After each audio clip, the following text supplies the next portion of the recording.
Grab your tea because this one's not just royal, it's raw, real, and will leave you wrecked. So picture this, Prince Harry, yes that Harry, the spare, the rebel, the one the tabloids couldn't stop chasing, wakes up one morning at Frogmore Cottage. It's quiet, the kind of eerie quiet that whispers something's coming. The sun is lazily dripping through the windows, and Harry's just doing what any of us would do, sorting through old boxes. Nothing major, no drama, just nostalgia and dust, or so he thinks. But tucked away behind a bookshelf, almost like it wanted to stay hidden forever, there it was, Diana's old desk.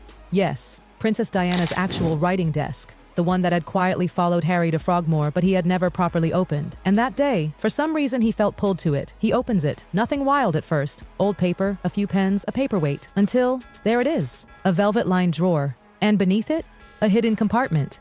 You're not ready for this. Inside, a single envelope, aged paper, yellowed edges. But the name written on the front? Harry. In Diana's unmistakable handwriting. Can you imagine? His heart must have stopped. For a minute, he didn't even breathe. No royal guards, no press, no pomp. Just a son, alone, staring at the last letter his mother ever wrote for him, one he never knew existed. But he doesn't open it. Not yet. He puts it back. He needs time. 3 days. 3 days. For 3 whole days, he just visits the letter, lifts it gently, holds it, smells the paper, runs his fingers across her writing. But every time, he puts it back. Why? Because when something is that full of love, of truth, of her, you need to be ready. And Harry, he was anything but. It wasn't until a rainy afternoon, when Meagan had taken the kids out and the cottage was totally still, that he finally sat down and opened it. What was inside? No official instructions, no royal decrees, no be a good prince nonsense. Just, my dearest Harry. That's how she started it. No titles, no roles, no pressure, just a mother speaking to her son. And then it hits, line after line of pure Diana. Unfiltered, emotional, personal, almost as if she had written it knowing he would read it at the exact moment he needed it the most. You've always had a wild heart, she wrote. Not wild like the press painted him, not rebellious or angry, wild like free, like brave, like real. She saw him, truly saw him, in a way nobody ever had. He cried, of course he did, but not because of sadness, because for the first time in forever he didn't feel far from her. He felt like she was sitting right next to him. The letter was long, and every word, a punch straight to the heart. It was filled with memories, with warnings, with love. But there was one part Harry couldn't stop rereading. You were always my wild one. That line, it destroyed him, in the best way. Because for so long, Harry had felt misunderstood, pushed into a mold he didn't fit, labeled the problem prince. But Diana, she didn't see him that way. She never did. She remembered him barefoot in the palace garden, chasing butterflies, laughing at clouds, talking to the moon. She called it magic. And in that moment, Harry realized something that changed everything. He hadn't lost her. She'd always been there. In the way he felt things deeply, in the way he refused to be silenced, in the way he fought for truth, not tradition. She wrote, "If the world doesn't understand you, that's okay. You weren't made for their boxes. Don't let the crown define you. Let compassion guide you." Who says that to a prince? A mother who knows her son better than the world ever did. And suddenly, everything made sense. The grief, the anger, the restlessness. It wasn't weakness, it was legacy. She got him, long before anyone else ever would. As if the letter wasn't emotional enough, there was more. Harry couldn't resist going back to the desk a few days later. This time, not for the letter. Just pulled by something. And guess what? Another secret compartment. Another hidden treasure. A tiny velvet pouch. Inside, a necklace. Gold chain, crescent moon pendant. And on the back, always, tears. Instantly. Because this wasn't just a necklace. It was a promise.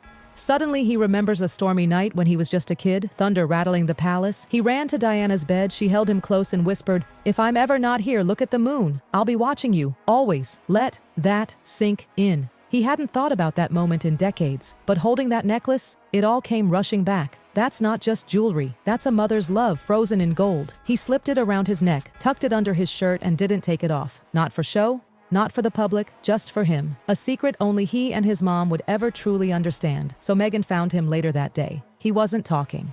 Just sitting in the nursery, surrounded by untouched toys, eyes staring out the window. She didn't ask. She didn't need to. He quietly reached beneath his shirt, pulled out the necklace, and placed it in her hand. Her eyes welled up. She turned it over, saw the word, always. She didn't ask where it came from. She didn't say a single word. She just held his hand and leaned on his shoulder. That silence, spoke more than any palace press release ever could. That night, Harry tucked both the letter and the necklace inside a wooden box beside his bed. Not to lock it away, but to keep it close, where her voice, her love, her memories could be within reach. Always. Diana's words, Meagan's touch, and a prince who just needed to cry. That evening, everything was quiet. The kids were asleep. The rain was tapping against the windows like a soft lullaby. Harry stood at the kitchen sink, just staring into the dark garden, the pendant pressing against his chest like a heartbeat. And then, he shared the letter with Meagan. Yep, the letter. He hadn't planned to. He wasn't even sure he could. It felt too sacred, too personal. But Meagan? She had been with him through everything. The storms, the headlines, the heartbreak. So he handed her the letter, and she read it, line by line. Her hands trembled a little. When she got to, "You're my wild one," she paused. Tears filled her eyes. But she didn't say a word. She folded it back up, placed it in his hand, and just hugged him. No speeches, no sobbing, just warmth, support, presence. He didn't cry right away. But later, when he was alone, he let it all out. Not as a prince, not as a public figure, but as a son. A grieving, healing, heart-split son who finally felt seen. By morning, Harry felt something he hadn't felt in years. Not relief, not clarity. Peace. Quiet, soft, grounding peace. So he packed a small bag, kissed Meagan on the forehead, and whispered, "I need to go somewhere." She didn't ask where. She didn't need to. A few hours later, Harry was standing on the edge of the island at Althorpe, where Diana had been laid to rest. Alone, quiet, no cameras, no headlines, just him, the lake, and the trees that had watched over her since the day the world said goodbye. He didn't speak. He didn't move. He just stood there, the moon-shaped pendant resting against his chest, her voice still burning in his heart. And then, the wind stilled, not like a breeze or a chill, but like the world paused just to listen. He whispered, "Thank you. For the letter, for the necklace, for never letting go." And then, a single tear, not from pain, but from the release. He was okay. For the first time, truly okay. He didn't need signs. She was already there, in the stillness, in the trees, in him. Here comes the part you didn't expect. In the middle of that letter, Diana wrote about William. Yep, she knew. She knew the brothers might grow apart. She wrote, "I know one day you and your brother may walk different paths, and it will hurt, but I ask you, Harry, to love him anyway." She didn't take sides. She didn't shame anyone, but she saw it coming, the rift, the pain, and she begged him, "Remember, you're both carrying things you never asked for. Don't let the world convince you that being different means being enemies." When Harry first read that part, he closed the letter. He couldn't handle it. But after Althorpe, he picked it back up. He was ready. So one night he stepped out into the garden, and he called his brother, William. He didn't expect him to answer, and he didn't. But Harry left a message. "Hey, it's me. I found something from Mom, a letter. She wrote about you, about us. She knew we'd go separate ways, but she said we should love each other anyway. I don't know where we stand, but I just wanted you to know. I'm thinking of you." That was it. No expectations, just honesty, just hope. The next morning, something had shifted. It wasn't dramatic, it wasn't loud, but Harry, he felt steady. Diana's final words were still echoing in his head. She had written, "You were never meant to carry the crown, Harry. But you were meant to carry something else.